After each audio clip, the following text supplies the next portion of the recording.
Hey guys, it's me, the Afro Hamurai, and it's another season to taste. We're going to be looking at saturation. Now, I'm in Ableton, which means that technically I actually already have this built in. I'm just going to show you that real quick, firstly. Basically, just to give you a rundown, I have a drum kit, I have like some synth pads, I have some synth bass, and if I just turn that off and have you listen to what it sounds like right now.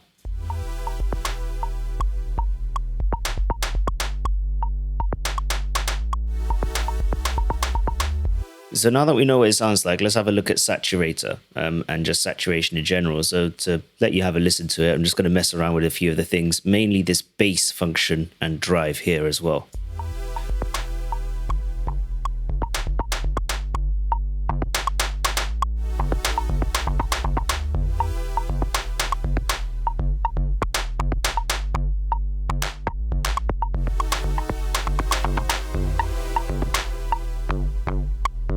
So in Ableton, you have this built in. I think it's at least in, I know it's definitely in Suite because I have Suite. I think it's in Standard. I know it's not in Intro or Light. So normally you have to upgrade to get Saturator.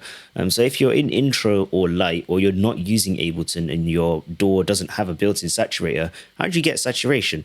Well, there's a plugin for that, and it's by Softtube, and it's called Saturation Knob. And memory says, at least when I got it, which is like a couple of days ago, it was free. So let's have a listen to what Saturator does, or the saturation knob for Softtube does. We're going to have a listen to it just on the bass real quick. And I'm going to put it behind the compressor because that makes sense.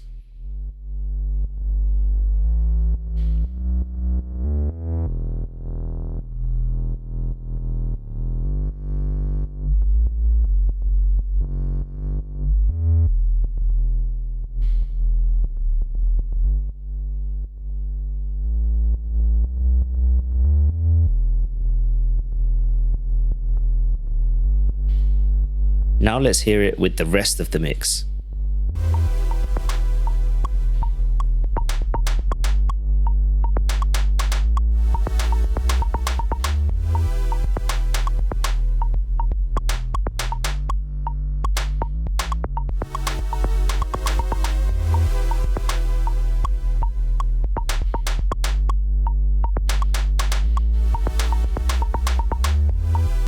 I use saturation for presence on pretty much everything. So I'm going to take saturation knob and I'm going to put it onto my drums.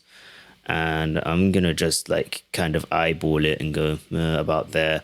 And for safety, I'm going to put a limiter on my master because I have no idea what is about to happen. Because I ain't tried this yet, but we'll see what happens. Let's go.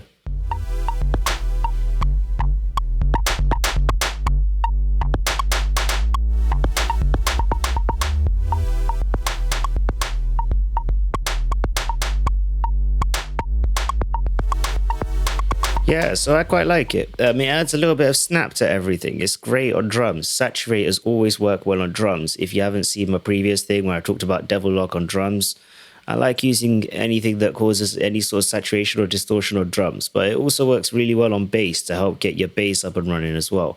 It's free. So if you don't have a saturator built into your DAW, you should use this. Is this better than Ableton's built-in saturation? Yes and no. Yes, because it's much simpler. You have two controls. That's pretty much it.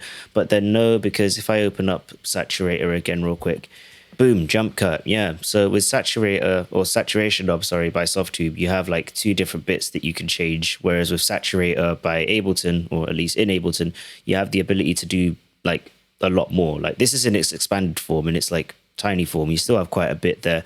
Also, you have this wave shaper option, which is the one I didn't just click. There you go.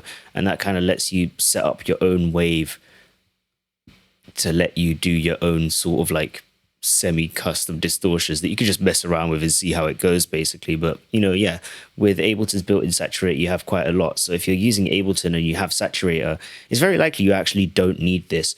But it is fun to be able to just go in, dial in however much saturation you want, and just have a really easy and simple way to use it. And that's kind of the biggest thing about it, that I think. But yeah, there you go. That's Saturation Knob. It's free. I'll put a link somewhere. Cool.